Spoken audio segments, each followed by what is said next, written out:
Hi, a very wonderful evening to each and every one of us. And yeah, this means saying a happy new year to every one of us out there. Uh, it's a year of prosperity, it's a year of double portion for every one of us out there. So you're welcome to another episode of Sir Tim-Osa Media. No longer weekly talk show now, so it's now by monthly talk show because we do the talk show twice in a month, and it's been a splendid time since last year we started the show. We've been having series of people coming to this studio to tell us about different areas, how to progress in different aspect of life, and it's been a wonderful, I must say.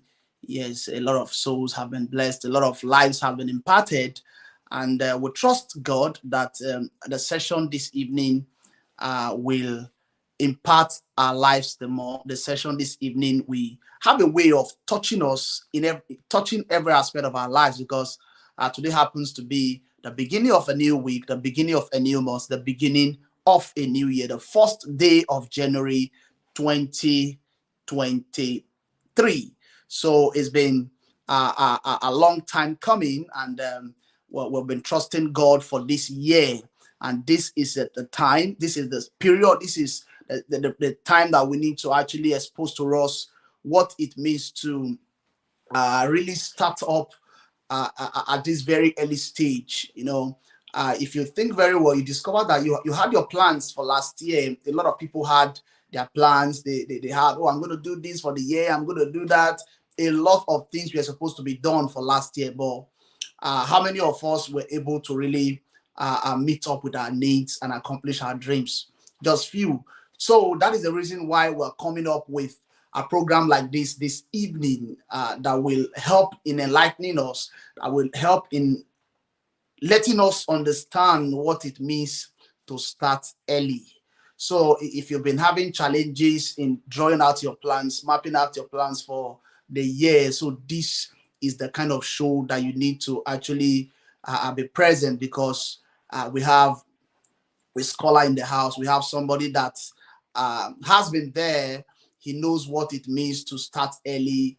He can actually share his story with us to inspire the audience, to let us know that it's really good to start up early. No wonder they says early to bed, early to rise. So if you start up your journey early, so you are good to go, and you are sure of hitting it right. So I'm not going to be the only person on this studio this evening, but before I'm going to invite our guest for tonight, I want to appeal with each and every one of us. If you haven't followed our platforms, our Facebook page on Tim-Osa Media, or our YouTube channel, Tim-Osa Media, please, you just take the few minutes of your time and just quickly subscribe to our various channels. And there are a lot of videos there that you can learn from, on how to study abroad, on how to win scholarship, on how to manage your time, on the before you say I do, the marriage aspect of life, different areas. Man, it's been different areas has been explored in this program. So I wouldn't want you to be at the backstage. Just enlist yourself at this time, because you have a lot to really learn from the show this evening. So joining me tonight is no other person than Benjamin Makata. Is a scholar, I must say. Yes, he's a scholar. Is one that I have his profile here. And for those of you that have been following us on our social media pages, we've posted his profile there. So just if you have not gone through it, go through it. And he will also introduce himself to us this evening. Good evening, Mr. Benjamin. Good evening, my boss. Satim, Uh, can you hear me? I'm a lawyer boy, sir. Well done, sir. Yeah, how are you? I, I'm okay. How you doing, sir? Very fine, we thank God.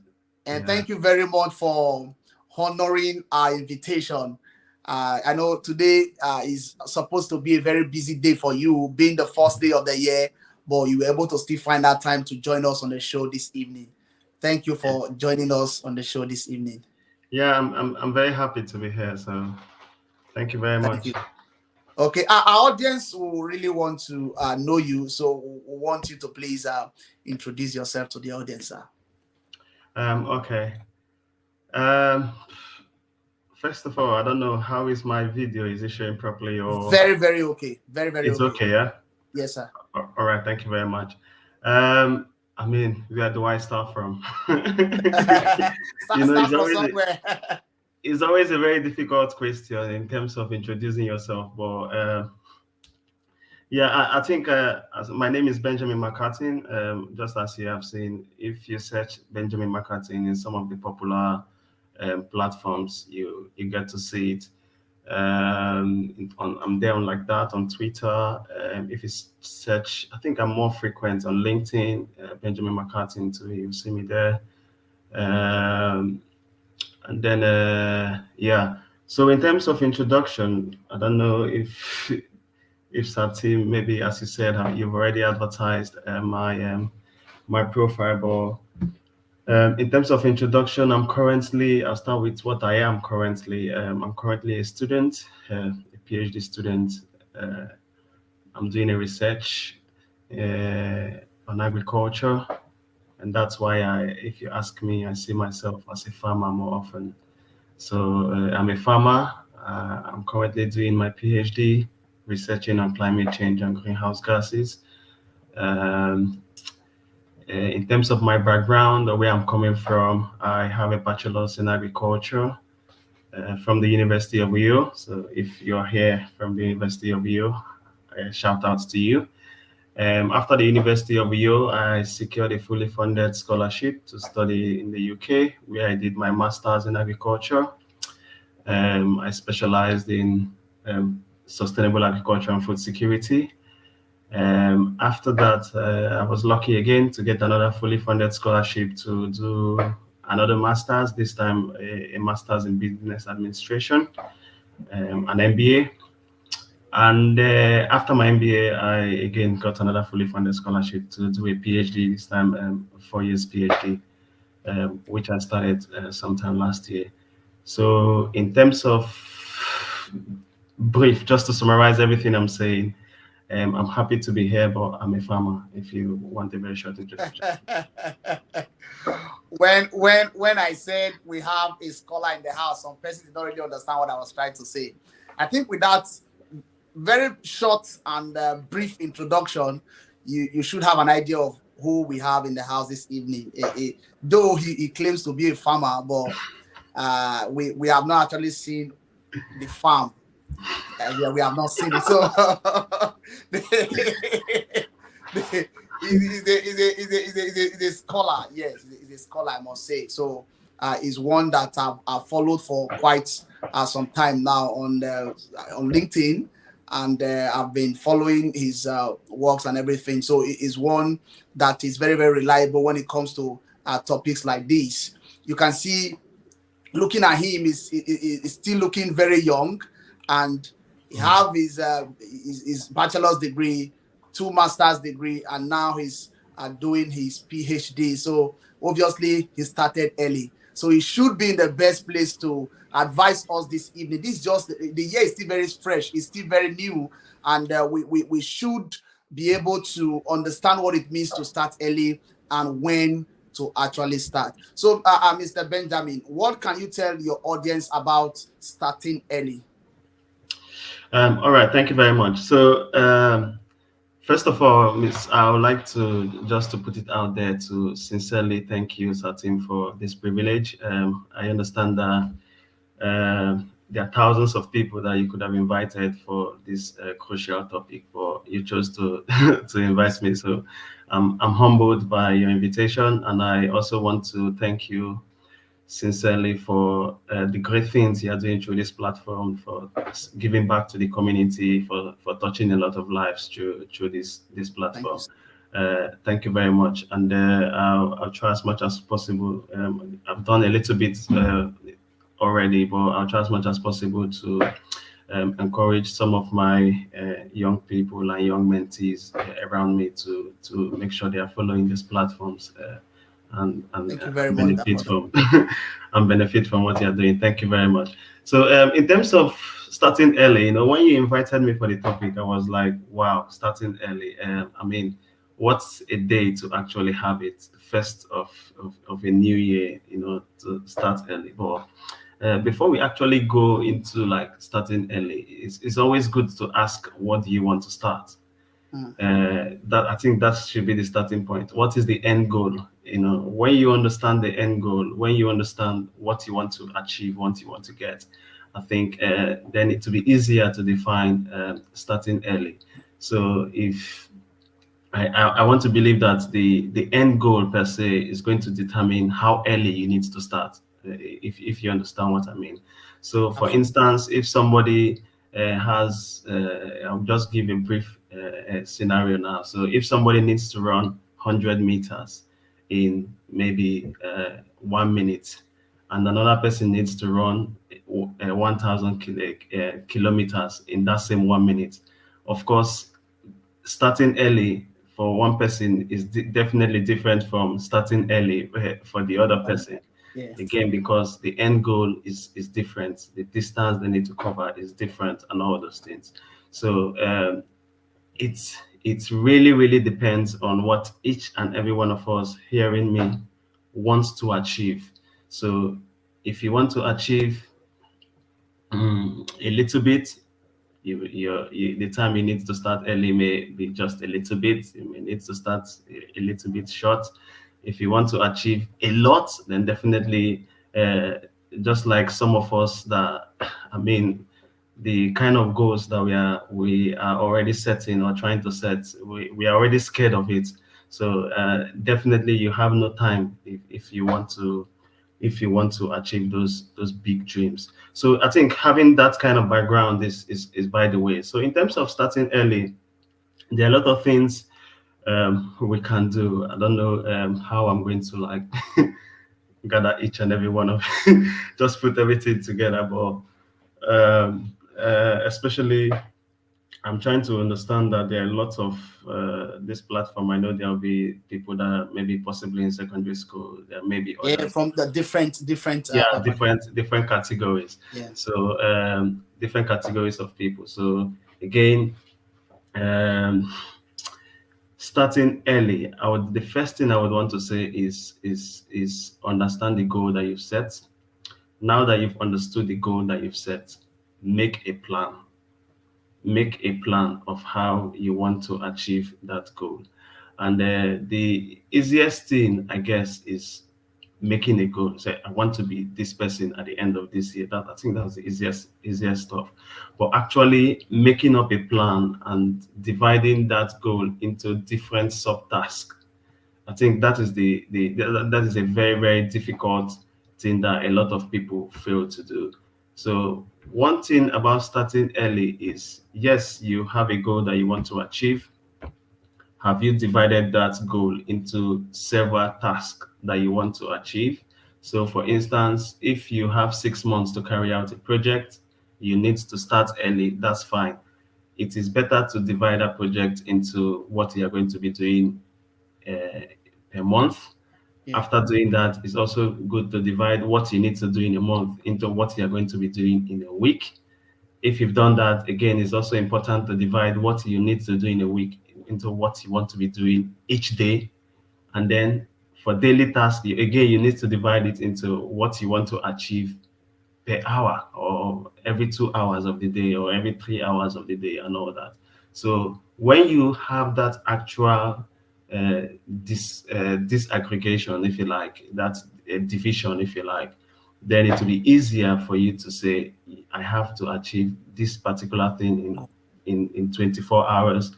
So I'm going to start with doing this in the first hour and all those things, and I think it will be easier. I guess maybe as you ask questions, it will be easier for me to like dive into what I really want. What Okay. yeah. Thank you very much for that answer. I understand that is very very broad when you talk about starting early. But I really want a situation whereby we are going to be looking at it from different aspects. It's not just we have, as you said, we have people on this platform that are still in secondary school. We have people who are probably thinking of going out for their masters abroad. We have people who are thinking of should I go into should I get married now or not? So we have people of different category. So though while we are introducing you, we didn't talk about the fact that okay, this person is married or not married. But the truth is, yes, because I think or as a person, I have a lot to still learn from this particular platform today because at times you want to begin some projects, be it academically, be it maritally, be it starting up a business or anything. There's this fear that comes with it when you're about starting it up, when you're about starting a particular thing that you feel you have this mindset of okay, I might be able to get this thing, but there's this fear that comes with it. How do you deal with such fear as a person? Thank you very much. I think if again, I'm going to say this because it cuts across each of those categories. So, irrespective of what anybody wants to start, for instance, I mean, you talk about marriage. One of my goals, right from my twenties, was to get married before 30. Mm, So that was the goal. So when you have a goal like that, what you do is what are the things that I need to do to make me get married at the age of 30? Again, that is why I started by saying you need to sincerely define the goal. If you don't define the goal, it will be difficult for you to really define what starting early is. So by the age of 30, it's good for me to have a master's so that again, there are a lot of bachelors out there. So a master's may put me in a kind of advantageous ahead of position for a them, job. yeah, Yes, for yeah. a job. Yeah. So that was the first goal. Number two, it's as the age of 30, you must have a little bit of finance and all those things. So how do I get that finance? A The little point I'm bit. making, yeah, the point I'm making is that fear that you're talking about comes when there is no preparation. So Mm, if you let me just stick with this marriage example for now. If you want to get married for instance at the age of 30 and you are 29 years old already, it's already getting difficult if all those things that I'm talking about are not already in line. So, but mm, if you started at the age of 20, 23, 24, and then you started keeping all those things intact, you started drawing out outline of achieving all those things surrounding the marriage, surrounding the goal that are required. When you are getting or approaching to that goal, approaching to that age of 30, that fear diminishes. mm, So for me, I would want to say fear is fear, and fear will always be there. But one thing that we can use to overcome fear is preparation. Once there is a consistent preparation in anything, definitely the fear diminishes because preparation gives you confidence in anything that you're doing. So again, is the same thing like a student out there, that have set himself that I want to graduate with a 2-1 or I want to graduate with a first class. Uh, there will be no fear in year one because that is the early year. early year, yeah. There may be no fear in year two. There may be no fear in year three. But once you get to year four, year five, and maybe the final year, you're about to graduate, and your results over the years have not been good. That is where the fear comes in. I say, I'm not sure I'm going to achieve this goal. So, depending on the goal that you've set, depending on how prepared you are. So, if you want to graduate with first class from year one, that is when you need to start. And so by the time you do very well in year one, do very well in year two, do very well in year three, you realize that by the time you're in final year, the big goal that you've set, there will be no fear again, down because of the preparation that you've made in year one, year two, year three. So the easiest thing is overcoming any kind of fear for anything that you want to achieve is proper preparation. Make sure that you've defined what you want to achieve and then what are all the things that are going to help me achieve that thing? All the things that are surrounded, that I need to surround myself with to achieve that particular thing. And by the time you prepare for each and all those things, the fear diminishes.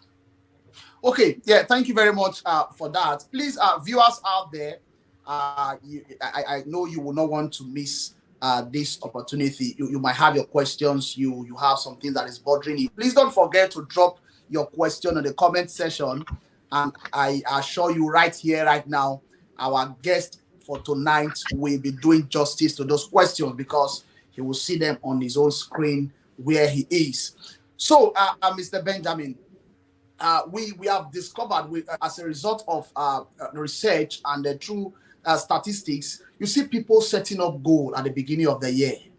At the beginning of the year, they tell themselves, I want to do this, I want to do that. Before the middle of the year, I want to make sure I'm here, I'm there.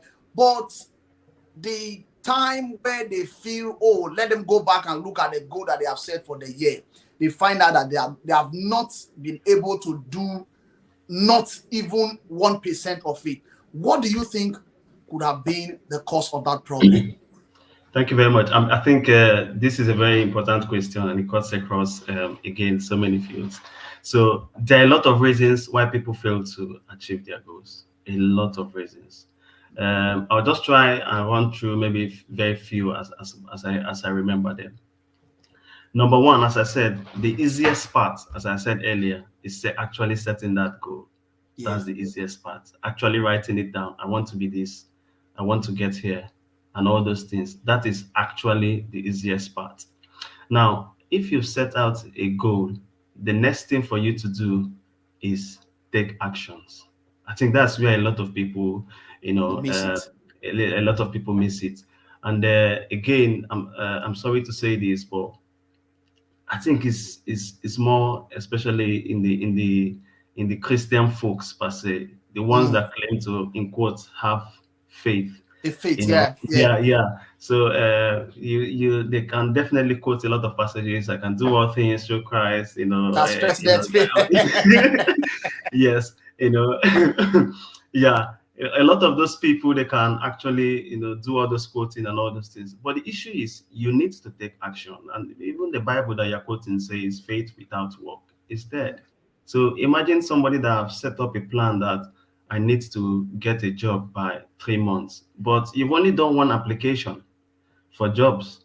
So how are you going to get a job in the first place? You want to get a job, they rejected you the first time. The first application you made, you got a rejection, and you've not made any other application. You want to get a scholarship, but you've only done one or two applications, and they've rejected you. And so my point is, failing to take action is one of the reasons why people write goals and they don't achieve them. And then Failing another to take reason action. is,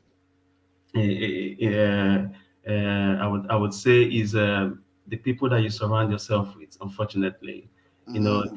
there are people that if you take them as a yardstick in your life, for instance, you have somebody that you feel is your friend and you share this particular goal with the person, and the person say, wow, that's nonsense, that's not achievable. And Mm. then you listen to that, and you yourself become discouraged. I remember my story about 2 years before I got a scholarship to the UK. I was wearing a kind of jacket like that. I'm trying to be practical as much as possible. I was wearing a kind of jacket back home in Nigeria, and somebody said, "This jacket, wait, yeah, it's too big for you now. They do as if they England." You know what I told the person? I told the person that I'm not in England yet. 2 years later, and this was in Facebook, if this was in Facebook, if I this was in Facebook. So 2 years later, I went back to that post and say I'm now in England. That was after I've got Wow. a scholarship. So the point I'm making is there will always be people out there that will To try to discourage you. quench the fire, that Yeah, will try yeah, to yeah. discourage you, and but you cannot look at that. What you need to do is take the steps, keep a blind eye towards what people are saying, and then, to be fair, try to mark out those people that will try to be fire extinguishers to your goals. I call Mm. them fire extinguishers. They'll try to quench the fire, as much as possible. So try to mark those people, and if possible, give them a little bit gap, because they will Wow. they will quench those goals. So number one, take action. Number two, surround yourself with people that are going to help your goals. Another thing I would say why a lot of people don't achieve their goals is distractions. I mean, in this world of information, communication, technology, we have a lot of distractions.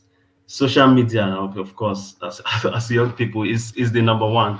The big Some problem. people they don't have data to do online courses, but they have data to always be on Facebook, always be on Twitter. They don't have data to join maybe a meeting like this, but they are always there. They have data to watch football highlights and all those things. So those kind of distractions, we need to mark them and remove them. So everybody have their own. So for you, it may not be social media, but it may be the time you spend on your games. It may not be social media, but it may be attending all parties anywhere anywhere you're invited, you are there. Yeah. So for you, it may not be that. It may just be maybe you cannot reject. You cannot say no. So if somebody say, let's go and play this, you don't have the power, the capacity, the To discipline say to no. say no. Do you understand me? Yeah. So my point is marking those distractions and as much as possible avoiding those distractions, take them down. For some people, again, I go back to unproductive relationships. It may just be the people that you surround yourself with, and because of the things that they do, you don't have the time and the capacity to chase your goals. That is another reason. So I think I've said taking actions. I've talked about the kind of people you surround yourself with, and then I've talked about distraction. Another common distraction I think I can remember now is movies. There are a lot of people that can spend 4 hours. I mean, the average time of a movie is maybe 1 hour 30 minutes, 2 hours. People can watch two different movies in a day. I think go here. Yes, that is 4 hours of your life. Wasted. That is that is 4 hours of your day gone. Do you understand me? So so that is to me. I watch movies, but I limit it to like maybe once in a week. So basically 2 hours in a week. That's the time for my movie.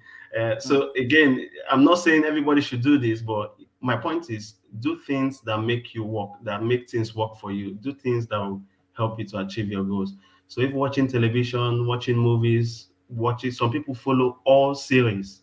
In fact, there are some people that follow. I know of someone, he follows series to the point that he's waiting for them to drop the next Don't release the next. for them to drop the next episode. There are some people like that. So again, there's nothing wrong with it. Is For instance, if you're a Christian like me, that is not a sin. But the point is, it is stealing your time, and it is a big distraction. So why people don't write a goal, don't achieve it? Number one, they don't take actions. Number two, the people they surround themselves with. Number three, there are a lot of distractions around them. And if I'm to add maybe another other thing, I would say they how am I going to put this now? I'll just say they don't celebrate success. To me, I like that a lot. It may sound somehow, but it's true. Try to reward yourself for every step that you take. So if you take a step, you achieve a particular thing, be happy and reward yourself. It may not be a big thing, but be happy and reward yourself. Because the reason why I'm saying this again is going back to that imposter syndrome that I said about. So a lot of people feel so demeaned, so discouraged when they don't seem to achieve what they want to achieve. Yeah, I'll tell you a very story. This has happened last year. So one of my mentees, the guy, I've never met him before, but he chatted me up on LinkedIn and he said, please, I've seen your profile. This guy graduated with a first class in Nigeria, but he said, I need your help. I've been applying for scholarships. I've not gotten anything, something like that. So imagine somebody with a first class. He was already, so down, discouraged, and he was like, he doesn't think he can get you can a never get scholarship. it. Yeah. Yeah, he can never get it. So the first thing I did was I just spent time with him. I spent time on a 30-minute Zoom call. That was the first meeting. I said, we are going to get a scholarship, but we need to set a timeline we need to prepare all the documents, that all those things. So to cut the long story short, I went to review at his CV, his personal statement, and all those things. So we went through all those things. So we did about 2, 3 applications, and all were rejected. I remember once he called me on phone and he was crying. This is real, he was actually Mm. crying on phone, that he sent me a message that he's not sure he's going to get this and all those things and all those things. And I just tried to encourage him, and I said, failure is part of the process. If I tell you how many times I've failed, That obviously is going to be my next question. So I'm just trying to get a pen so that I can jot some things down, because you're actually yeah, giving us some reasons to ask more questions deeply, because we need to really learn yes, tonight. Go on, sir. yes. So I was telling him, if I tell you how many times I myself have failed, it's easy for people to celebrate success, and yeah, people can look at my profile now and say, hey, this guy. But if I tell you how many rejections I've gotten, Mm. if I told you how many applications I needed to put in to get maybe 1 or 2, and all those stuff like that.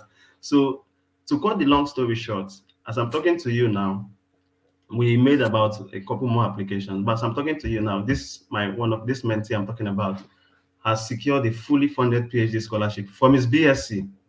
So, Wow.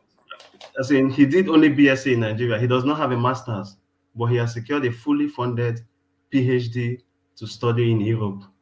So, the point I'm trying to say is, celebrate those little successes that you make, and never mark yourself out. A lot of people, they make goals, they don't achieve it because they feel, this thing I wrote, I cannot achieve it anyway. So that imposter syndrome is there. I think I'll just stop there for now. But again, I think I just remembered another thing I would like to say. So again, this particular question is a key one, because even if we spend all our time talking about it, it's very good. Why do people not achieve their goals? Again, I've said take actions. A lot of people don't take actions. I've talked about surrounding yourself with people of like mind. I've also talked about avoiding distractions again, and I've also said don't be scared of your imposter syndrome. Don't write yourself out. But another thing is procrastination. I Mm. mean, we cannot talk about this a lot. Procrastination, we cannot talk about it enough. The tendency to say, I'll do it I tomorrow. will do it. I'll do it. That language, I will do it, is very, very dangerous. And procrastination is a steal or thief of time. I think that's what the people usually say. Uh, so to overcome this procrastination, what I do, I'm going to share my personal this. And what I do is try as much as possible. If you have something to do that's going to take you 1 hour, to avoid procrastinating it, instead of looking for 1 hour in your timetable or your calendar to put it, divide that task into maybe um, 10 minutes each or 5 minutes each. So if I need to do a particular thing now, it's going to take me 1 hour. I may say 5 minutes to arrange, for instance, all the materials I will need. Just get all those things done. So, and another thing about procrastination is, if it takes 5 minutes to do, just do it. Don't procrastinate it. There's no right point writing a to-do list and putting something that's going to take maybe 3 minutes to do or 5 minutes to do. So, for instance, cleaning a desk, don't write it on a to-do list. Just do it. Things like that. So, by the time you develop a habit of dividing tasks into minutes and then just doing it, before you know it, you would overcome procrastination. So avoiding procrastination, avoiding distractions, taking actions are some of the things uh, that a lot of people fail to do, and that has made them to write a goal and not achieve it. Thank you very much, Mr. Benjamin. If this is where we decide to close today, I think our audience, they have gotten enough. But we still have a lot of questions that is still popping up. I don't know. Just the little thing you've talked about this evening, I'm also guilty. I'm guilty. Yes, I have to, Yeah, because I mean, one, sometimes me too, and myself, I'm guilty. Nobody's a yeah, saint, this is. because Yeah. this talk show, we love to be very, very practical Yeah, whenever we are exactly. dealing with things like this. So I'm really happy when this topic came. It just dropped, and I said, okay, this is it. I wrote down the topic, and I was actually thinking, who will I invite for this topic? Who will come and speak? And after doing one or two research and as well prayers, I had this burden to say, okay, reach out to this person to come and talk about a topic like this. So, and for what you've said so far, I have not even regretted it at all for bringing you over to this show, Mr. Benjamin. So please, our viewers out there, I know after this show this evening, some persons will go and block some friends. You have to unfriend some people in your life. I did it during my uni days. I had a I friend did that, too. Yeah, everybody yes, have I to had do a it if friend you that want to was grow. Yeah. always trying to bring down my self-esteem. He's always trying to make me understand, Tim, are you aware that I'm better than you? I'll be like, well, nobody's competing. We are not competing in anything in Yeah. this life. He keeps saying it, and whenever he's saying it, I have this sort of fear that, are you sure you even know what you are doing? Like, I always feel less of myself. It got to a point, I just called him one day. I said, see, I don't have issues with you, but I think it's good we part ways. Please, our friendship, we are okay talking, but saying we want to be reading together, that was my 300 level in school, and everybody parted ways. I blocked him on my social media, like my WhatsApp and other platform, so that he will not be seeing my success story any longer, and you will not be feeling threatened by my success story. But recently, I had to unblock him because you are now free to see the success story, because the result is already, it's obvious. People are seeing the result already. So what am I trying to say? Whenever things like these are coming up, is you have to be very, very intentional about what you do with your life.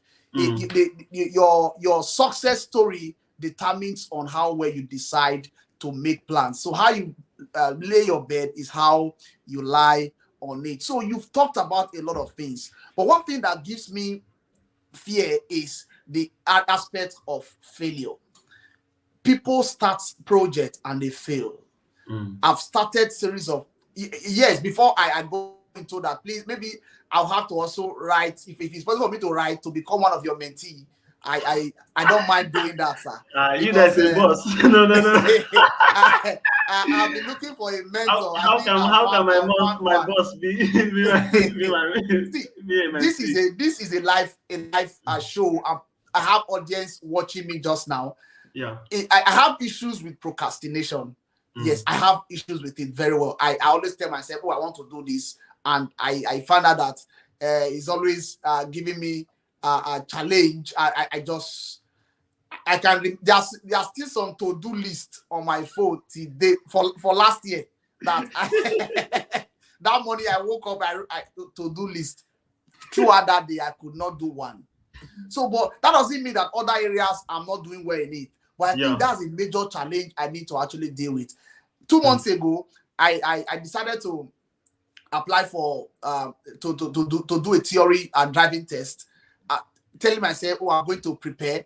You write the test very well, and it's just barely 7 days to my driving test. I tell you, how many times I've opened my book is not up to 2 or 3 times, because a lot of things just covered what I've been doing. So I think this is really a platform for me to, although I'm the one trying to bring up questions, but I'm learning from every bit of what you are saying, because it's going to, after today, I have to come up with my own resolution. I have to make sure, I have to know how to deal with procrastination. If I've actually been doing it the way you've been saying it, if I want to read like 2 hours a day, I read 20 minutes now, 10 minutes, I think I will be able to get a lot of things. So let's go back to the aspect of failure. We have seen people going into a project, whether business-wise, academically, even in marriage. Before we go to that failure, just one thing again on that procrastination. Okay, another thing you can do to avoid procrastination is punish yourself. I sometimes I do that.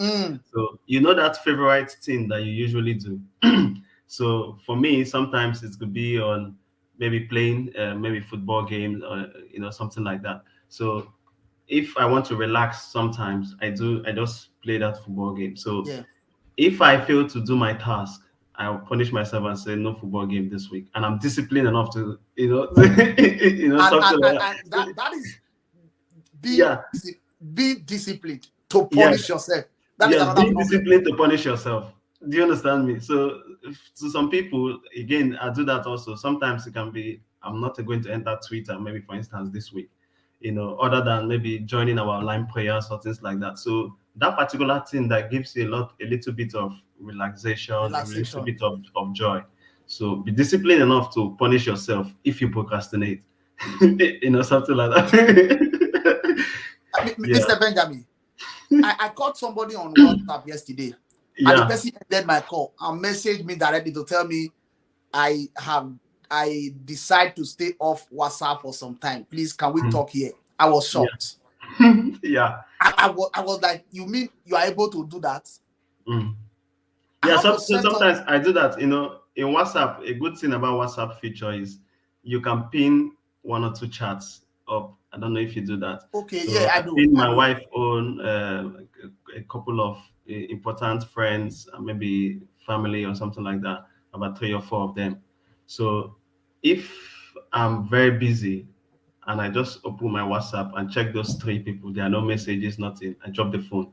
So again, is is discipline. So Yeah, if I know that if there's a kind of emergency or anything, it will come for at least one of those three from those people. I think people. yes. So if I am doing a particular thing and I say I must finish it before I go to any social media, and I check my phone maybe every 1 hour, there's no message from me, I just drop the phone. So again, it's something, all those little bits Yeah, are things that, that can help to push away all those, I call them distractions, all those distractions, time stealers, yeah. if you like. I think it's really something that I've eaten deep into our bone marrow, because you a lot of people are battling with it, but they don't know how to speak out. Yeah. So this is the time that we need to really, please, if you have your questions, don't hesitate. Please put it on a chat box, because we need to really deal with this thing once and for all tonight, so that after tonight we begin to see people coming up with various testimonies of the first week, because we want to follow up people between now and the first quarter of the year, with the first 3 months. We want to see the progress of people. Let's see how people have been able to bring out their plans for the year, and how they are able to follow, not just bringing out the plan. There are times that you bring out plan, oh, this is what I'm going to do for the year, and December you look at the plans, you have not been able to do one thing. So this is as a result of different things that have been outlined tonight. Yeah. And after tonight, we want to see people meeting up to task. We want to see people meeting up to their various expectations. And there is this sense of fulfillment when you are able to meet up with a task. Very true. You feel so much comfortable. You feel very happy with yourself, and you are okay. So that is what we want to be experiencing this year. We don't want a situation whereby the challenges or the issues you had last year, or the various problems or the things you could not do last year, you are still you are still standing one place this same year 2023. No, we don't want the situation in Mm. this 2023. We want to see people moving forward, and want to see the fact that the evidence is really showing in the lives Yeah. of people. And if you want him to also mentor you, please don't forget, he has mentioned his various social media handle. Please message him. He's a very simple person. He can, once you reach out to him, he will reach out to you immediately. So let's go to the aspect of failure. People are really battling with that issues of failure. Mm. They begin a project and they fail. Mm. Meanwhile, there was a time I started this talk show, and it got to a point I would talk and talk and talk. It's as if I'm not getting feedback again. I got Mm. discouraged. And I just told myself, okay, I'm supposed to do this thing next Sunday. Okay, let me relax for next Sunday. Let me relax for one Sunday. I ended up staying for 2 good months without doing anything. Mm. It took the advice of somebody. The person was like, is it because before I knew you were doing this thing? Yeah. So because since we became close, you stopped this thing. You have to pick it up again. And people started reaching out to me. We've not been seeing you coming to do. I was like, oh, so you have been listening, and you have not been saying anything. You have been. And then I didn't know that It's not about, well, I've been blessed by this, I've been blessed by this. Oh, that's Mm. now energized my inner man again. And Yeah. thank God I'm able to start up this thing again. So, how do people deal with failure? I understand that. Are you getting to this particular stage? Your BSc, your two MSc, your MSc and MBA, your PhD currently. You have actually battled with the issue of failure. How have you been able to curtail and be able to deal with that aspect of failure? Yeah, thank you very much. One thing I would like to start by saying is failure is part of the process. You know, Mm, yeah, nobody should be afraid of failure. In of fact, failure. I would want to say that success is sweeter after you failed than Wow. just than just than just Yeah. getting the success straight up. So it is sweeter after you failed than so failure. Nobody should be scared of failure. In fact, I've gone to an interview. That was my first PhD interview. Of course, my current PhD is not the first. It's not the first interview. So again, you can see that I've actually failed. In my PhD applications, I've Sorry. I've put in a lot of applications where I did not even receive feedback. When Mm. you put in applications, submit CV, take time to write maybe personal statement and all those things, and they do not even tell you we've received the What happened? application. Yeah. So you can imagine that height of failure. And then I've also, if I show you my emails, you see, thank you for your application of this thing, but unfortunately you are not, Of all those kind I of think that's the worst what. language I want to see. Sorry, sir. Let me cut Yeah, in. go It got ahead. to the time. You see that word, unfortunately. Any email I'm receiving, I know that's the next thing I want to see. So, in Yeah, fact, the day I got my current job, like yeah, I had read the email. I thought is unfortunately I left it. yeah. It was later after some day I was like, is that email? Are you sure it's unfortunately I saw? Let me go back and revisit that. And I discovered that they actually gave me the job. So that Yeah, word, unfortunately, I think we are used to it already. yeah. So we call it breakfast or love letter. Inside, we have made it so things like that. So again, is those are the kind of words that we just use to like mellow it down. Don't get high blood pressure for failure. So failure is part of the process. Mm, That is one thing I will need to say. So, but how do we deal with failure? I think a lot of people don't learn from mistakes. I think mm, I would need to say that. Now, it's if you don't do a proper reflection of what made you feel, and you do the same thing, doing the same thing is not going to change the automatically outcome. means you fail again. Yeah, it's not going to change the outcome. So when you fail, the first thing you should do is have a proper reflection of how you can grow in that process. What are the Mm, possible mistakes mm, that you made? And where you failed, people excelled. What are the things that made those people excel? yeah, good. Those are part of the things that you need to reflect on. Am I doing something different that other people did, people that succeeded in this particular area? And again, that is where you need to look out for maybe mentors, where is where you need to look out for, it may not be, you may not, they may, there are different types of mentors. To me, I have a physical mentor, but I also have a lot of what I call virtual mentors. So if you go to LinkedIn, for instance, there are a lot of people in your field, a lot of people are succeeding in that particular area you want to succeed in.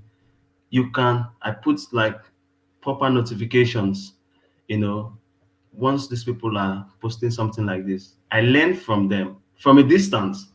Again, just like what you were saying, people may be learning from you, listening to your shows, but you don't Yeah, know that, I don't know. Yeah, yeah. yeah. So I have a lot of virtual mentors. They don't know they are mentoring me, but based on what they do on their platforms, I learn a lot and I apply it to my own personal situation. So the point I'm making is have a proper reflection of what made you fail. And by the time you realize that, work on it. Work on it. So if you can have a physical mentor, good, very, very good. If you cannot, but by the time, again, remember that story I was telling you about the first class student. Yeah. No. So the guy was about to give up. In fact, he actually gave up. I had to encourage him and said, "Guy, you you are the one that came up to me, not me coming up to you." So what I don't want, what I will never do is never give up. So Never if this give is up. what we want, this is the goal. We cannot stop halfway without achieving it.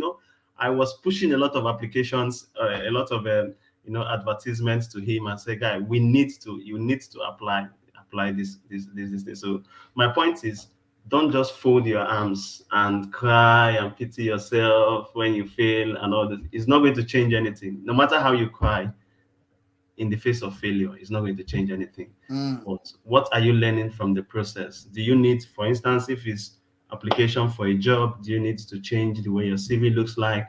Do you need to improve on a particular skill? Another thing I do is this.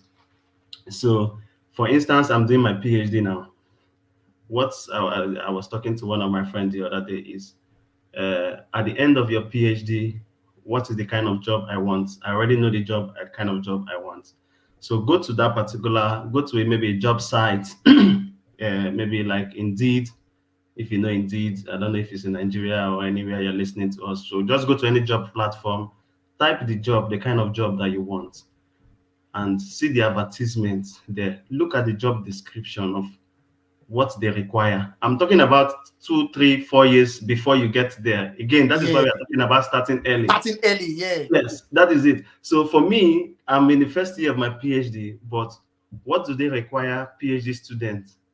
I mean, talking about graduated people, PhD holders per se. What do they require for the kind of job that I want? So again, look at the skills that are required and start training yourself before you get there. So because you cannot just walk in there and then fail and then just cry and pity yourself. Yeah. So work on the necessary requirements that is needed. Don't just repeat the same things. Crying doesn't change anything. So I'm encouraging each and every one of us. Number one, failure is part of the process. Number two, if you failed, do a proper reflection of why you failed. Number three, the people that have succeeded in this particular thing that I'm doing, what do they do that I'm not doing? What have they done that I'm not doing? By the time you do all those things and then develop yourself, some people are applying for a particular position, but where they are in terms of self-development, they are still there. There's nothing different. Do you understand me? So Yes. what is the additional thing that you're bringing to the second application that is actually improving the first person that applied? For anything, it's the same thing. So if it's starting a business, you've started the first time and you failed, what is the new insight that you've gotten? What is the mistakes that you've learned from that is going to cause the difference between your failure of the past and the success that you want to achieve this particular time? So I think that is another thing people need to realize: a proper self-reflection and learning from mistakes instead of just crying. Okay. Thank you very much for that. Another area we need to look at, because as I said before, we are very practical on this Tim-Osa media show. Now, I want to go into your personal life now. Let's talk about your personal life. Yep. I think that's what I said. I'm very practical. So yeah, if you really, if I'm to look at the fact that you've been able to, you have your BSc, you have your master's degree and your MBA, now currently doing your PhD. At what time did you start thinking of, okay, I think I need to start, or I need to apply for a master's degree outside the country? Was it immediately after you finish your BSc, or while you were still in school? Okay, thank you very much. So again, I'm going to go a little bit practical and maybe to talk a little bit of my side of the story now. So as soon as I got into the university from year 2, I marked it that I would like to be a professor. What really pushed me there, in fact, if you check all my profiles, all my again WhatsApp or things, you see prof. That prof, I did not write it today. That's the name I used in saving it. Immediately, Yes. the name came prof. I just saved it like that. Yeah. So that professor started from year 2 in my university. Is as in that WhatsApp is is from here too. So the point is, I saw a kind of professors and said this is the kind of model I would like to be something like this. So that's one. So But not not, so not a professor in Nigeria. no, no. That's a story for another day. So yeah, so yeah, so my point is, I realized that this is where I want to go, and I started thinking for me to be a professor, definitely after your first degree, you need to have a master's, possibly you need to have a PhD, and all that. So what I did immediately after, unfortunately, again, you plan a lot of things. That is why, again, as I said, in terms of failure, you don't fold your hands and cry. So when I was in the final year, just about graduating, I lost my dad. So Mm, again, if you lost sorry your about that. dad in in the Nigerian factor, the next thing you should be thinking of is how to actually you know uh, secure your living per se. You should be thinking of food per se instead of master's degree per se. I don't know if you understand what I mean. But Absolutely, I sir. knew that a master's degree is what is the next step for me if I wanted to achieve the dream that I had long ago. So I had to just manage and all that. By the grace of God, actually pushed in and started a master's in Nigeria. I started a master's in Nigeria. But because of the financial situation and the people that I surrounded myself with, again, I cannot emphasize that enough. Because if you don't surround yourself with people of like mind, with people that have, that share your vision, it will be difficult. The first opportunity that I had, the first scholarship opportunity that I had that brought me to the UK for a master's was actually shared to me by my friend, Mm, my person in my circle. So he said, "Guy, you need to apply for this thing. You are better than me, and I know that you get this thing or something like that." So to cut the long story short, I applied and he invited me. We did, I think, a computer-based test. After a computer-based test, they invited people that passed the test for an interview and all that. And I got it. I got the scholarship to come here. So the point I'm making is doing a PhD did not start uh, last year when I applied for the PhD position. It actually started right from my year two. Again, that is why I'm saying where you want to get to. What are the requirements that people that are there? What do they did to get there? mm. I don't know if you understand what I'm Very saying. well, sir. That is the starting early. So yes, you want to be a pilot, you should have looked at pilots. Just go to maybe LinkedIn, search a pilot or something. Check the profiles, check their profiles. What are the certifications they did? And then check what is the easiest one to start with, maybe your WIEC degree or maybe with your bachelor's degree or things like that. That is where you need to start. Yes. It's, a lot. I know that a lot of times, especially in Nigeria, they teach us this maybe. Uh, Bottom top approach. But I think the best, yeah, no, it's true. They teach us, I mean, is if you get this to get this, and then they take it that way upwards. But I think the easier way is to look from top down. This person already top there. How do they do to get to that particular thing? What are the things necessary to get to that particular thing? So, in terms of myself, to be sincere, I did my MSc. I did not plan to do an MBA for the second one, to be sincere. Again, we are talking about failure. It is actually failure that made me to do the second MSc, which was an MBA. So what happened is after my first MSc, I started applying for PhDs because again, as I said, that is where I wanted to go to. That's the goal. That was the goal. Do you understand me? Mm. So I started applying for PhDs. I got some rejections. I got no show, as in basically no reply, no silence, and all those things. And then time was running out. I think I was in the UK then, and I needed to go back to Nigeria. And I saw another opportunity for another MSc and said, okay, let me just try this MSc. Maybe it's going to keep me, just to elongate my time, just to Your give me time, more yeah. time to, yeah. So I actually applied for another MSc and then they gave me that MBA. Again, both scholarships, fully funded scholarship. So that was how I was able to get the MBA. But again, remember the MBA was not the final goal. So I went back to the application for a PhD immediately after that, and that was how I got here. So in terms of starting early, decide where you are going to, surround yourself with people that are going to help you get there, and start early. Start early, recognizing all that you need to do to get to where. I don't know if I really answered that question, but Yes, you did. I understand the fact that um passing through these stages, there were challenges that you faced, definitely. and that's obviously what maybe some persons watching us today they're actually Yeah. facing. So, what were some of those challenges you faced while you started this race, and how were you Mm. able to come those challenges? Yeah, in fact, again, I think I've said a bit of it, but I'm going to say it again. Keep a deafening eye, a deafening ear to some of the things people say. I remember when I started, I got admission into year one, and it was animal science. Do you understand me? So why a lot of peers are maybe coming, it's medicine, physiology, anatomy, nursing, or courses like that. I remember talking to one of it was a family member. I said, I got admission animal science. I said, are you going to pursue fowl for that place? Or,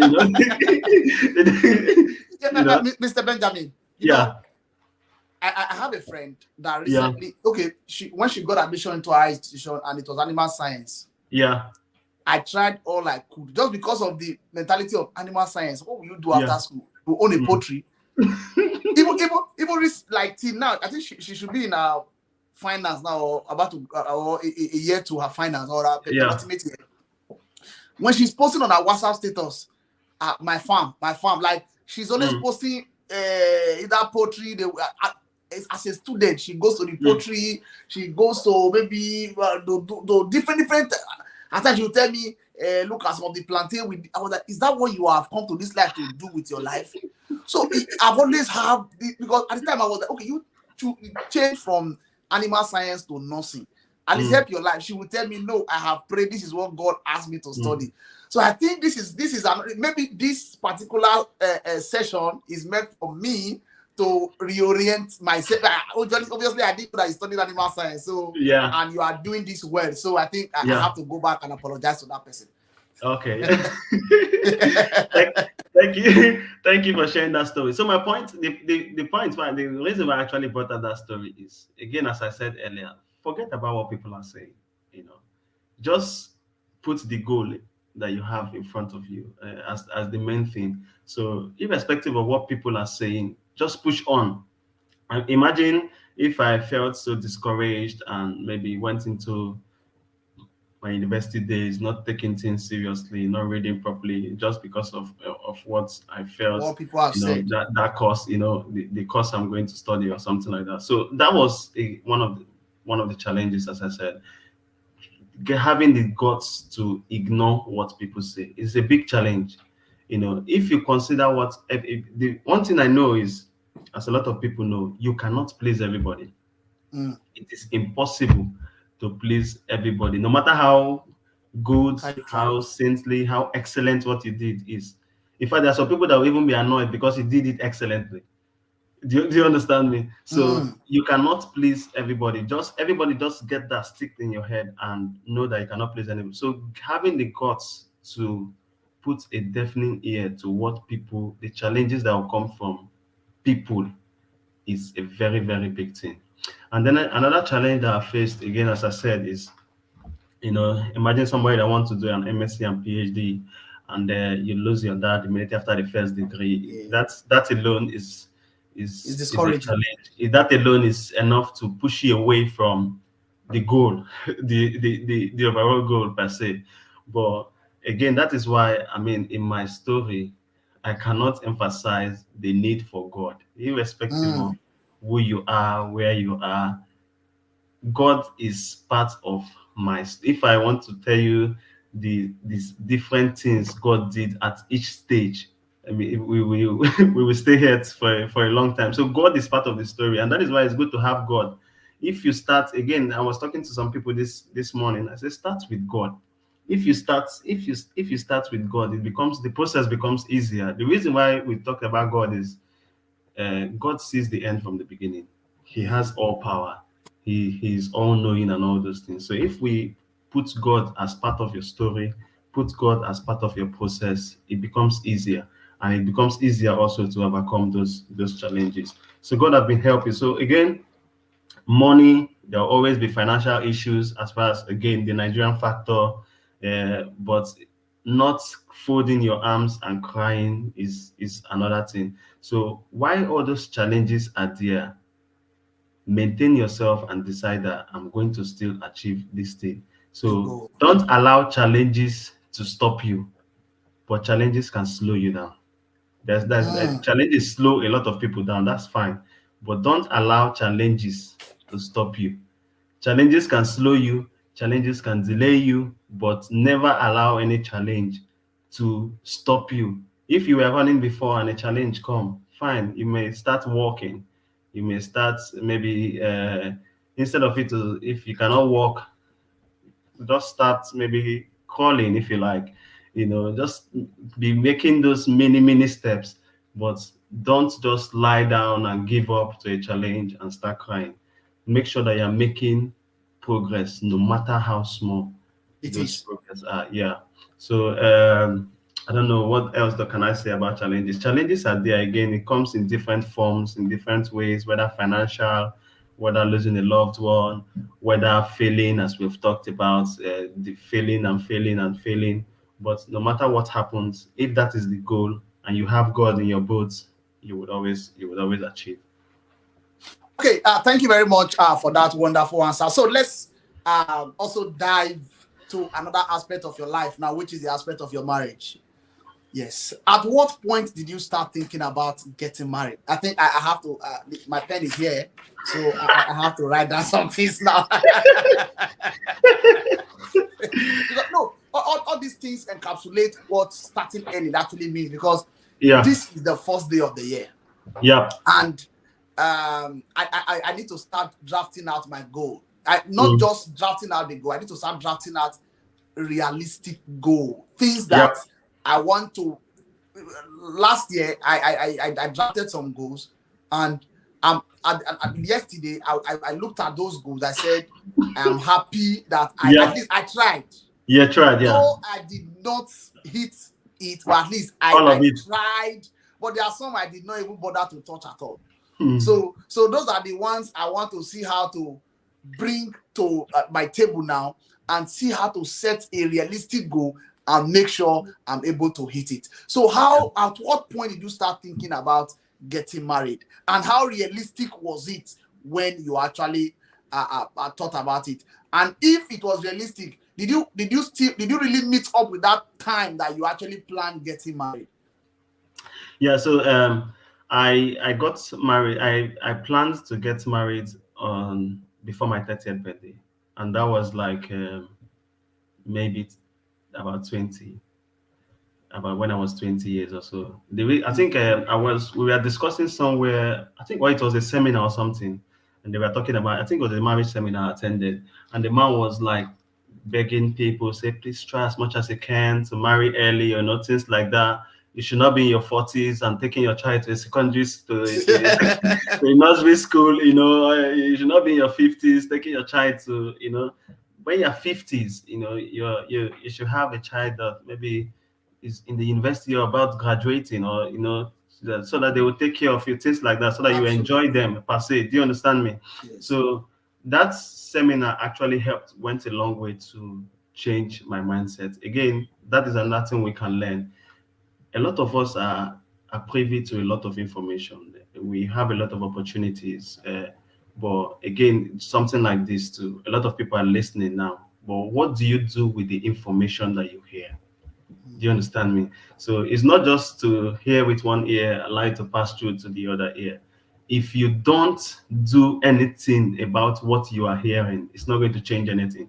So as soon as I came out from that seminar, I put it down that I'm getting married before I was 30. So that was where it started.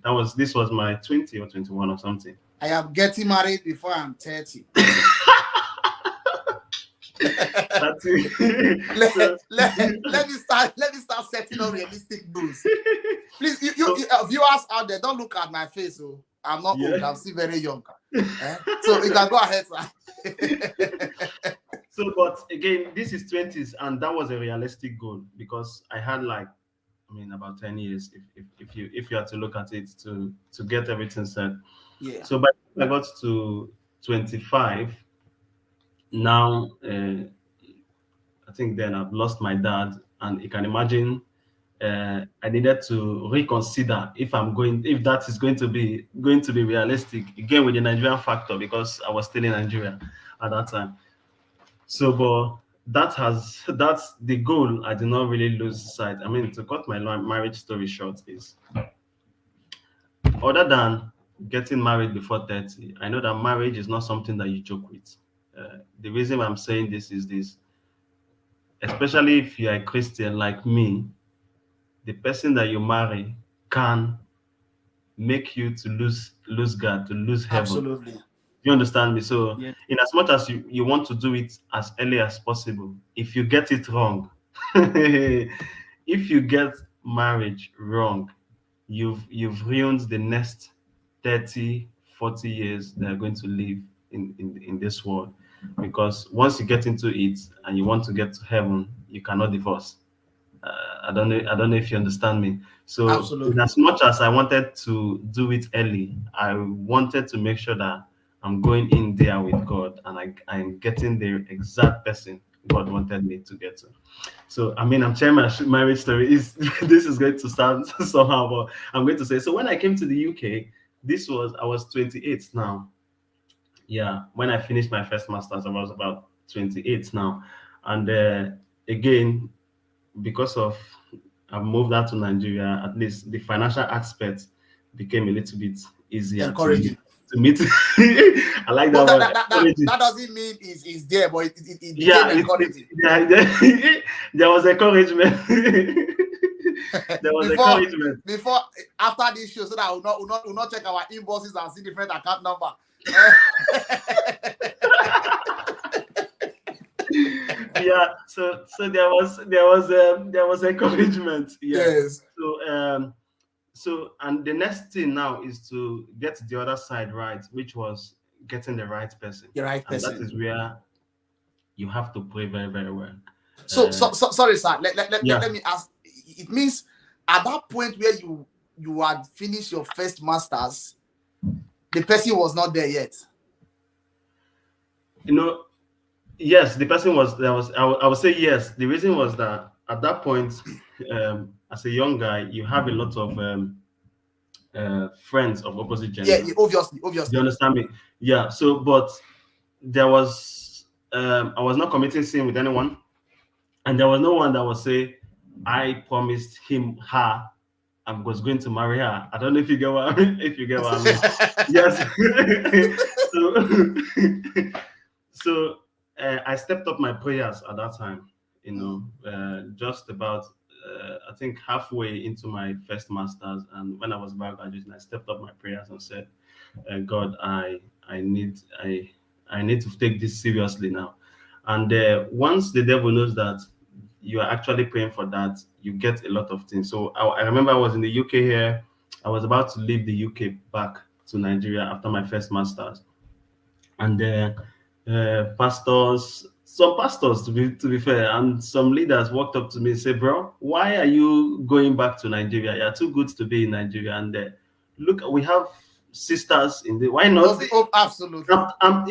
These are things you get from people outside the church, but I'm telling you that people from inside the church this time It's around. happening. It's happening. Yeah, Do you it's happening. understand me now? So again, uh, you've set your goal, but it is easy to actually derail if you are not focused. So again, Mm, remember the goal was not just to get married before 30, but also was to get it right. That absolutely. those two must go hand in hand. You don't lower the standard of the goal because of because of surroundings, because of things. Yeah. It's better to miss out on the goal than to fail on the standard that you want to achieve the goal per se. So I said, God has not told me to marry anybody in the UK. In fact, when I was coming, God told me my wife is not in the UK, that my Hmm. wife was in Nigeria. So I heard that clearly. So in fact, I got my youth leader, I can remember then, disturbed me so much that I had to call him aside and told him that God told me my wife is not in this in this UK. So so that was it. So to cut the long story short, um, at this point now, after my graduation, I had to do some kind of what we can call casual jobs. So the money was there now, per se, Yeah, to go yeah. into the process. Yeah. So, but I was still in the UK and I was still praying. So why that pressure was there a lot from people in the church, God showed me this is the person. So as soon as I came back from the UK, I went to the marriage committee and began the process and said, God told me this is this person. Do you understand me? So Yes. I stayed in the MC for almost 2 years, and I ended up, to cut the long story short, I ended up getting married 3 days. I mean, no, I did my TM a day to my 30th birthday. I and think you and deserve a clap for that. and my wedding was my birthday was on the 9th. My wedding was 3 days after. That's on the 12th Wow. of my No, 30th you birthday. be able to meet up with it because I was able to the meet. TM Yeah, is the marriage. Yes. yeah, exactly. So I was able to meet up with everything according to that goal. So, but again, in a lot of bits and pieces, it was God that was able to help me, and I was determined to do it the right way, to achieve the goal the way I set it, not just achieving for achieving sake. But a lot of people, they say it, I want to get first class, for instance, in the university, and then you start because of maybe one challenge or the other, pressure from one thing or the other, they lower the standard and say, okay, let me just get 2-1. I don't know if you understand what I mean. So I was Absolutely. not ready to do that with my marriage. I had a lot of things that I've set as standard and all those things. I make sure I achieve that standard. And yeah, I think that's my marriage story. I don't know. Well. I think the part of yeah, I think somebody even, wrote it here. The part of the MC pressure is really I mean thought pressure is really Yeah. is real. So I mean, even to achieve that, there are a lot of. I mean, we are not in MC meeting, but there are a lot of things that actually went on. If we have to if you have to go through the MC challenges, we don't want to go there. So Wait, no, that is not for this show. Maybe yeah, we'll have to bring you back to this show to come and talk about things like that because yeah. obviously So I think I'm at that point in my life mm, where you were probably 2 years ago. yeah, Yes, and is good. We take some realistic decisions about when it comes to getting married. mm, Over this part of the world is a family world, so it's not yeah, something that one person can actually do alone. So mm, just before we wrap up this program, because I've actually spent time on this show tonight, um, I would just want to delve into the aspect of academics a little bit. mm, Uh, if for those probably planning to maybe they have it in mind to maybe further their studies and all that, and this is just the first day of the year, what are the things you think they need to put in place for them to actualize this goal before the end of the year? okay. Thank you very much. So again, it depends on the standard that you've set. So there are a lot of people that says, I just want to get masters, irrespective of where I get it. For instance, somebody that have set a standard of getting masters in Nigeria is different from somebody that have set a goal of getting masters outside Nigeria. Those are two Absolutely. those are two different goals. And then another thing is somebody that have set a standard of getting masters where he or himself is going to pay for is different from somebody that have set a masters a standard or a goal of achieving a fully funded masters program. So Absolutely. so those are a different criteria. So if you've decided that you want to further your education, your academics, the first thing that you need to decide is uh, how, in terms of, there are a lot of areas you need to consider. Number one, the financial aspect. will I be able? So again, you have to answer. Where do you want to further your education? Is it in Nigeria, is it in South Africa, or wherever you're listening from, or is it outside that country that you are at the moment? So you have to decide that. And then when you decide that, you look at the financial aspect. What financial aspect? What is the finances required? Uh, you have to again do that research. You can do that research by reaching out to people that are already schooling or doing that program. As in, if as a young person you are not using LinkedIn in this dispensation, is I It's a wonder, problem. it's It's a a problem. problem. I don't know what to Yeah, say. it's Yeah. a problem. In fact, me, I can't remember when last I posted on Facebook. I just go there scroll, and because Facebook does not really add anything of featuring anything, except you are maybe joining platforms like this or following particular pages that are going to ads. I don't. So LinkedIn and Twitter. In fact, Twitter too. There are a lot of distractions. Except you follow the right pages, and if you just go there to look at what is happening in news, and before you know, you get carried away and spend hours there. Absolutely. So but LinkedIn, you see a lot of professionals there, and you can search for anything that you want. So I'm sorry to digress, but the point I'm making is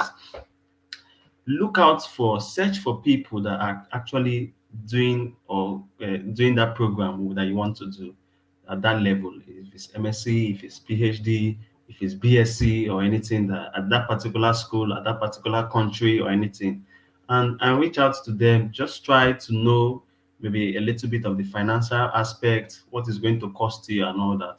Number two, prepare yourself. Prepare yourself.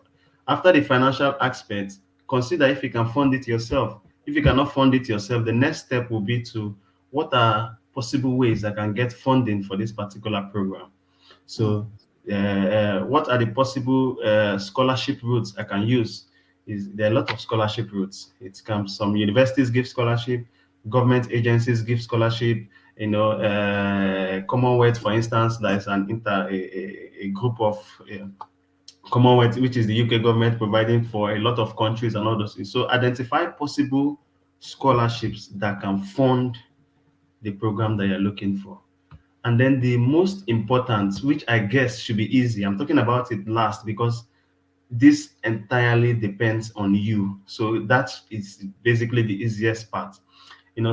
Somebody reached out to me once and said, please, I need a scholarship. I was like, am I giving scholarship?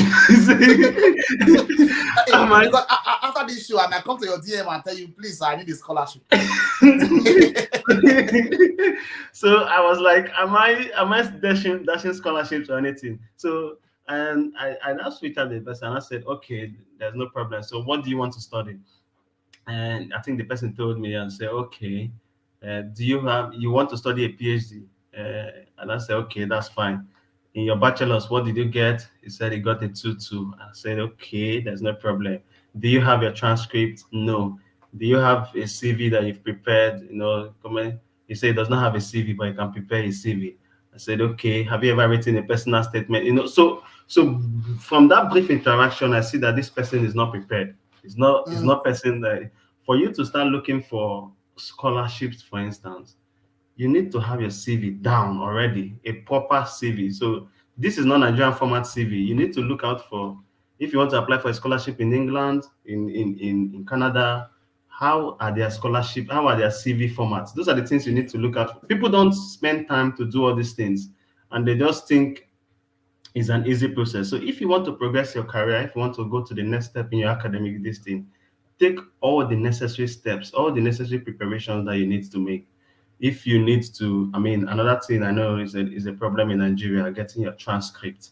But unfortunately, if you're applying for, yeah, if you're applying for an admission or a scholarship outside Nigeria, you need a transcript. So I don't know how you can you can use to get I it. think prayers is the only answer. That is why we cannot leave out the God factor. Yeah. That is Because why we cannot. sorry, sir. Why am I saying that? I remember when I finished my uni, and Yeah. during my service here, a friend of mine just called out. I was already praying, God, direct me on what to do with my life. Mm. A friend of mine just came with that, Timothy, I will advise you, go and get all your credentials down, your Yeah. transcripts, your certificate, your international passport. I said, get them down for what? He said, because if you want to travel, if you have the idea of traveling at all, get those. I said, I don't even know what to do. You are telling me Yeah. to go and get all those things down. The person was Yeah. like, Tim, Mm. get them down first. Yeah. Once you have them, the passion to travel will enter. I just needed to that advice. I went to the school, applied for my transcript. Within 2 weeks, everything, I got all my credentials. Not up to 1 month. People started applying for transcripts. And I know somebody that applied a month after I applied till now, the person have not gotten transcripts. You can imagine. I'm done with my masters. I've started working. God is helping me already. Yeah. The person is still So looking for again, transcripts. that is starting early.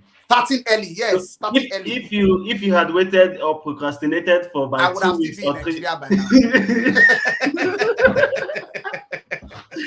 Yeah, so so the point I'm saying is this is the start of the year now. You understand me? So try, if you want to achieve a particular, I mean, if you, just as you've said, for anybody that is thinking of Japa, I think that's what is raining in Nigeria That's now. the language. Japa rain, yeah, that's the language. If you want to travel out of, I mean, you don't have international passport in now, and you're talking of traveling. How? You know, the international passport on its own is taking almost 6 months now. Do you understand me? So Yes. yeah, so you should, I mean, you should be eating once a day if you need, if you need to get if you need to raise the money to get your international passport, if that is going to make it, at least to put in the application so that the days can start counting. Because Absolutely. the reason why, like I tell people, there are a lot of things that does not depend on you. Those things that does not depend on you, you need to take them and treat them earlier than usual. Again, it's something like this. Your international passport, getting it does not depend on you after you've done the application. It may take some, it depends on how they do it there. So that is something that can delay you per se. So go ahead and do all those things. But all those other ones that can, maybe is all in your powers. For instance, writing your CV, doing your personal statement, all those things, fine. But those ones that you know that is actually a problem if I don't start them early. Try as much as possible to start those things early and get them down. That person that was telling you that reached out to me, I told him, okay, when you have your CV, when you have your SOP, when you have your passport, when you have your transcript, get back to me. It's 3 months now. I've not heard from the person. That person is not. The person is not prepared. He's not So prepared yet. he's not. He's not prepared, and I cannot take that kind of person serious. Do you understand me? So the first thing, like one of the that mentee I was telling you about, the first thing I asked him, do you have your CV? Do you have your transcript? Do you have? And the person said yes, and I think that's on that. This is somebody I can actually add. That's serious. To Yes, and reliable. help. Yeah. So I said, okay, send me what you have already. Let me take a look. And immediately, less than 2 hours, he sent me. I said, okay, yes, this is person that is actually serious. So if you want to further your education academically, Yeah. number one, get all your documents ready. Number two, find out for the particular thing that you want, what are the necessary requirements financially, and see how you can sort them. Number three, that will also start saying, if you want to study a particular course at the next level, start reading about it now. Tell God that you've started reading for your course and put it, that is what I did. I'm telling you the truth. That is what I did. So I was doing my master's already. I started looking out for PhD topics. Again, that is starting early. Starting early. Yes. So I started identifying, like I gave a testimony this morning in church, and I was like, God gave me the actual kind of research I wanted, in the actual area. So how do I know that is the area I wanted? Because when I was doing my master's, I started looking at for PhD topics, and a particular research angle started, I became more interested in it. I said I would like to do my PhD, in this In kind this of area. area. Do you understand what I mean? So I started looking out, reading more about that, looking out more on more topics, more papers about that, and then once I saw an opportunity put up like that, I just applied. And Wow. in fact, during the interview, what I did, I'm going to say this story, just maybe it's going to help out someone there. So during my PhD interview, what I did is I looked out for all the possible people that can be in the panel. I know of one, two, I think They told me about 2 or 3 people that will be in the panel. So I went to the profile, read about them. I read some of the papers they have published. Mm. Do you understand me? I read Wow. some of the papers those people have published. We're talking about starting early, so that's why I'm sharing this story. So it's because these little extra miles that you go can actually make the difference. So when I saw one of the papers, one of the doctors, I think she's a doctor in the panel, read, and then I said this thing that she wrote in this paper. It did not, because they made some assumptions in the paper and said Yeah. this assumption did not come to pass. So does it mean this paper is useless or something like that? So during my interview, they asked me, "Do you have any question for me?" So I asked the woman. I said, "I read your paper on this, and I Wow. saw Wow. that. Do you understand what I'm saying? And Yeah. I saw that you made this assumption, but I'm talking to you now. This assumption, those assumptions were flaws because it didn't really happen." And certain, believe me, the woman was shocked. Even me hearing it, I'm shocked. Do you understand me? So she said, yes, those assumptions did not, she couldn't really defend. I'm talking about a paper that was published, and this is a doctor. Yes. Do you understand me? So she didn't really, give a, she just said, yes, those assumptions. She agreed that those assumptions did not work and all those things, but again, you can see the kind of perceptions they would have about me, during during that Yeah. interview. Yeah. Yeah. Yeah. So the point I'm making is you have to go that extra mile. If you want to advance academically, start reading what you want to do.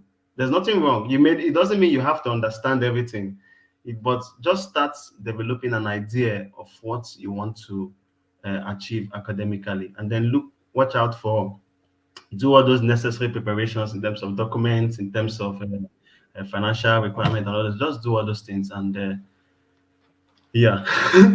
Okay, so that's a question before you just answer that before we call it a Yeah. good night rest. Mm. How is juggling PhD and marriage for you, sir? um, how do I start this?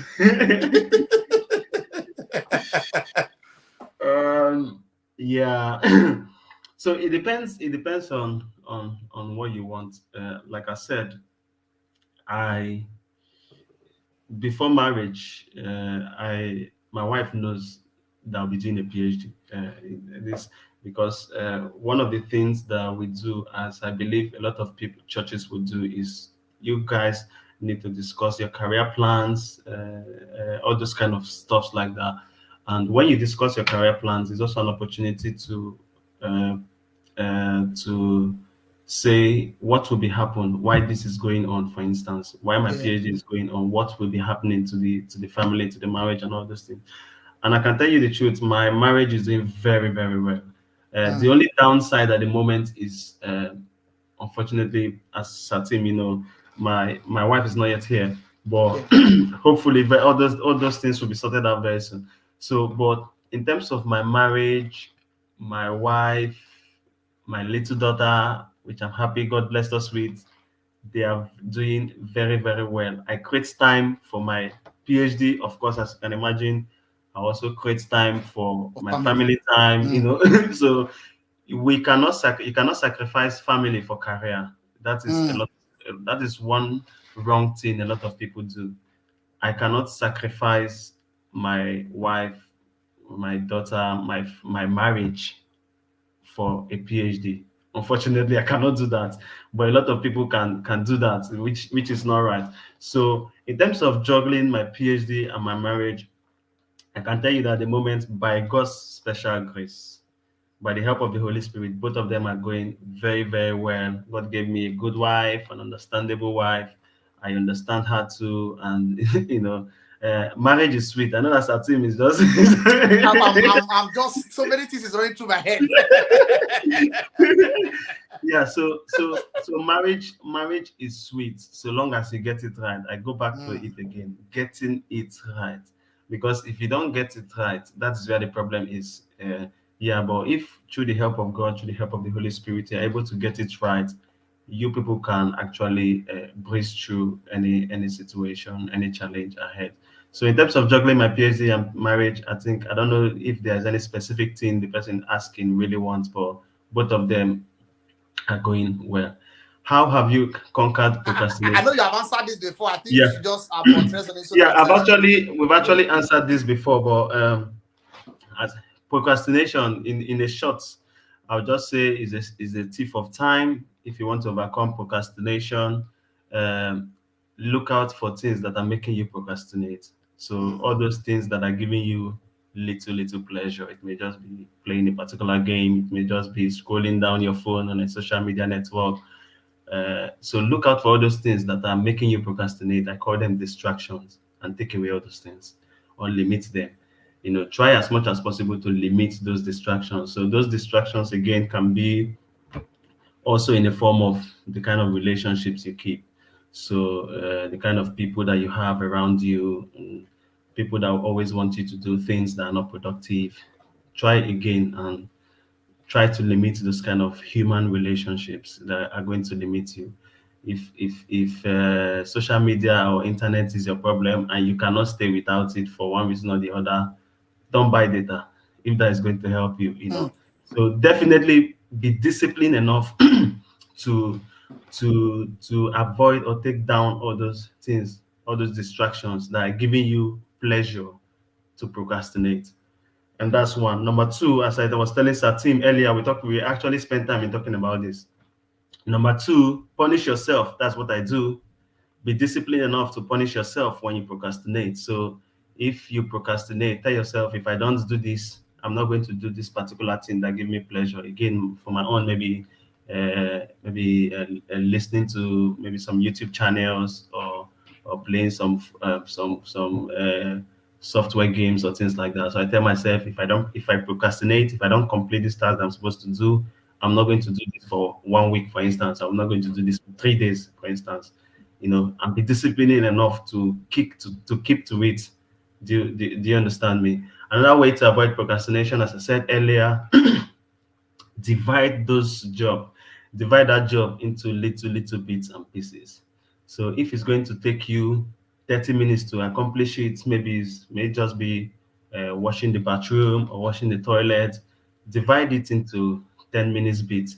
Okay, I'm supposed to wash the bathroom and toilet. I'll use 10 minutes to wash the bathroom. I'll use 10 minutes to wash the toilet. I'll use 10 minutes to wash the bathtub or things like that. So divide it into 10 minutes bits. And then, okay, say, okay, let me just go and do the first one. And before you know it, once you do the first one, celebrate that little success and say, okay, let me do the second one. Things like that. So divide, or maybe that example is not perfect, but my point is divide the task into little bits and pieces, maybe 5 minutes, 10 minutes task. And then I also said that if it's going to take 5 minutes, don't put it down on your to-do list. I know that a lot of people like to write to-do lists a lot because they feel maybe it's going to help. I need to do this, I need to do this, I need to do this. Okay, that's fine.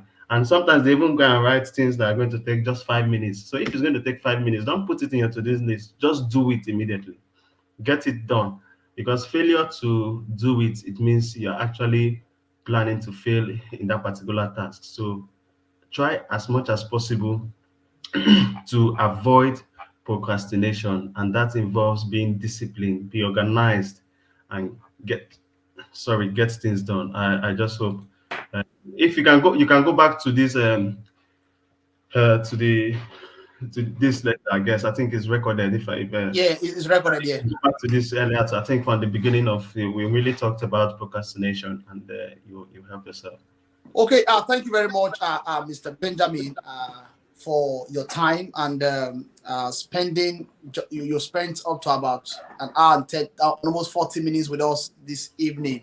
On a final note, what will you say to our viewers before you go tonight? Yeah, thank you very much for everyone that's listening. And the reason for doing this is it's not because if we have all achieved or gotten to our goals, there's no need for doing this. But it's Mm, because we are all a work in progress, and that's why there's a need for us to spend time to reflect and see how we can learn from ourselves.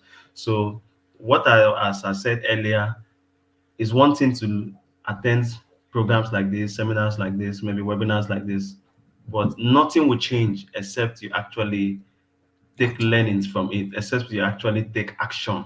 If you don't take any action, all the things that you've heard will just be like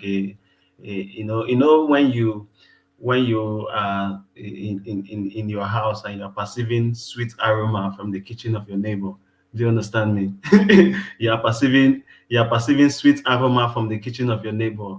You are not going to eat that food, but it will just be sweet. Yes, oh, this will Absolutely. taste very, very well. So these words will just be like a sweet savor and aroma if you don't put things into action. So I'm encouraging each and every one of us today, consider what you want to do, how you want the end of 2023 to be. Look like. Put things into work. Surround yourself with good circle. Meet people that you feel are going to help you.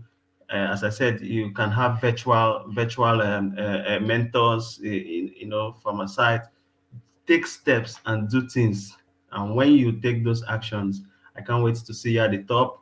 Please invite us, invite our team, to to tell, to bless us when you're at the top, please. And we can't wait to see you at the top. Thank you very much. Thank you very, very much, Mr. Benjamin. In fact, as used by Izuaru, he said, "Thank you, Professor Benjamin." Yeah, just to say, Izu is one of my mentees actually. So It's very obvious. It yeah, shows.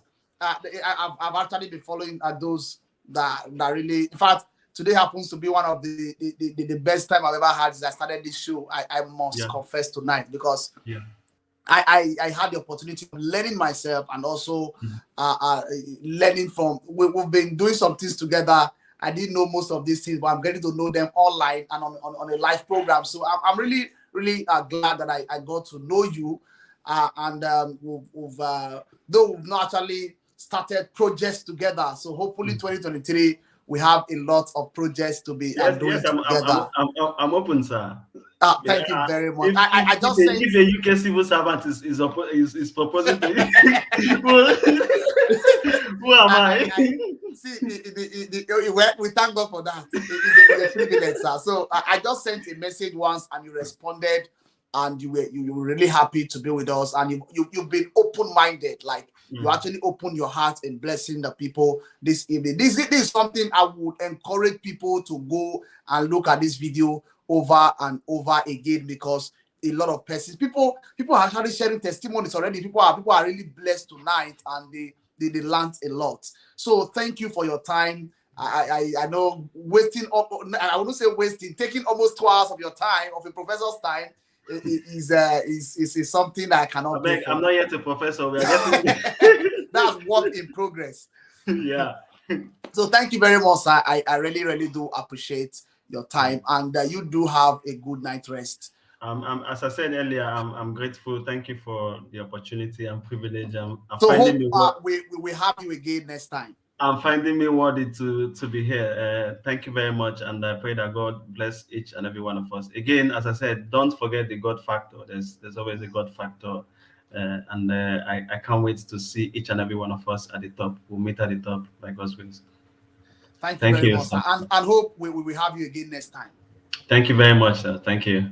Thank you, sir. So, yes, to our viewers, we've heard from Mr. Benjamin, and he has been very, very open in speaking to us, and he has expressed a lot to us this evening. Please, all that you have learned is not just to learn them the first day of the year and just keep them somewhere. Stand up and do something useful with the life that God has given to you this year, 2023. It is very, very early. It's time to start up. It's time for you to hit that thing that have been giving you fear. You've been trying it and you've been failing. You've learned a lot. He has expressed himself. He has told us all his failures and how he has been able to deal with those failures. So 2023, we are trusting God that this year will be a great year for each and every one of us, and we want to see you at the top. We don't just want to get there and enjoy it all alone, but we want to see people that are sharing testimonies as a result of this platform.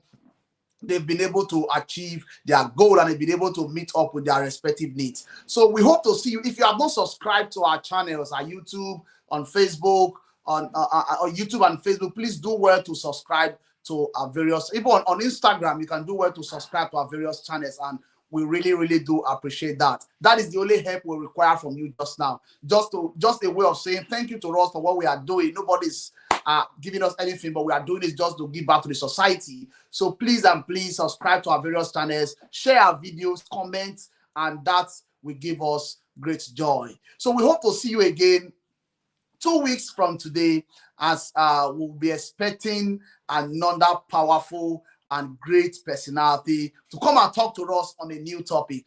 Don't always forget to turn on your notification button. Whenever we are coming live, you'll be the first to receive it. See you again next Sunday on this same channel, Tim-Osa Media, but with a different topic and with a different and a more tantalizing, fresh. And you see what you have seen this evening.